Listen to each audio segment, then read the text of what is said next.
Donc on va parler des montagnes russes. C'est toujours dans le cadre de l'étude de l'énergie potentielle et cinétique. Les montagnes russes, bah, c'est un gros classique dans ce chapitre-là.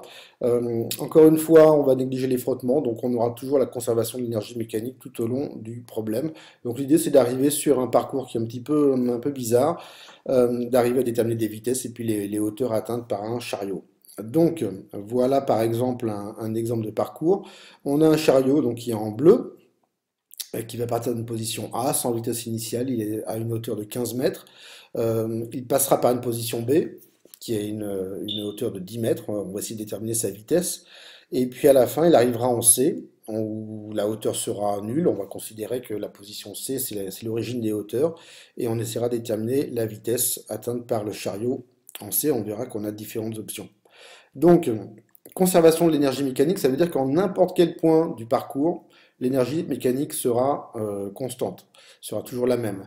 L'énergie mécanique, c'est la somme de l'énergie potentielle et cinétique. Donc ça veut dire qu'en A, l'énergie mécanique sera la même qu'en B et en C. Donc la méthode classique, c'est ce que j'appelle un peu la méthode marteau-piqueur, c'est on ne se pose pas de questions, on pose toutes les équations et puis on verra ce qui se simplifie ensuite. Donc si je développe tout ça, voilà la grosse expression que je vais avoir. J'ai mis donc les énergies cinétiques et potentielles pour les positions A, B et C. Il n'y a pas de frottement et on voit la masse donc, qui apparaît dans tous les facteurs. On simplifie les masses et puis par rapport à notre problème, on va essayer de voir quels sont les termes qui peuvent s'annuler. Donc ici, la vitesse en A valait 0. À la fin, en C, la hauteur vaut 0. Par contre, en B, il n'y a aucun des termes qui disparaît puisqu'on aura une vitesse. Et puis on est à une hauteur de 10 mètres. Donc ça nous simplifie quand même un petit peu la vie. On a cette expression, donc GHA est égal à VB carré sur 2 plus GHB est égal à VC carré sur 2. Et maintenant, selon qu'on cherche la vitesse en B ou la vitesse en C, eh ben, on va essayer d'utiliser cette expression. Donc si je veux m'intéresser à la vitesse du chariot en B, ben, ça va être très simple, je vais utiliser l'énergie mécanique que j'avais en A. Et je vais me retrouver avec cette expression-là. Donc j'ai fait un peu de ménage dans mon expression, hein. Et je me suis débarrassé du GHB que j'ai mis de l'autre côté du signe égal. J'ai pu factoriser avec le terme 2G, facteur de HA moins HB. Donc ce qui est intéressant, c'est la différence de hauteur qui va être importante. Le facteur 2, pareil, je l'ai mis aussi de l'autre côté. Maintenant, il ne divise plus VB carré, mais il va multiplier le 2G HA moins HB.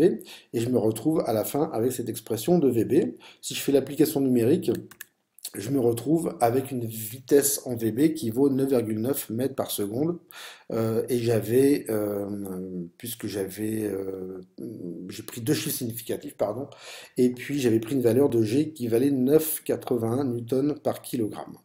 Euh, D'ailleurs, je m'aperçois que j'aurais pu même prendre en fait trois chiffres significatifs, puisque la hauteur en B avait trois chiffres significatifs et HA aussi.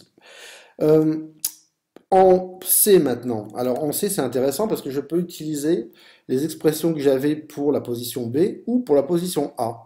Donc si je m'intéresse à VC carré sur 2 est égal à GHA, bah, je vais avoir une expression très simple, hein, VC est égal à racine de 2GHA, mais je peux aussi prendre comme référence la position B. Donc là, je vais avoir une expression qui va être un petit peu différente, avec la racine de VB carré plus 2GHB, mais évidemment, on aura les mêmes résultats. Donc si je fais l'application numérique, on va trouver ici 17 mètres par seconde avec une valeur de 9,80 pour petit g. Voilà.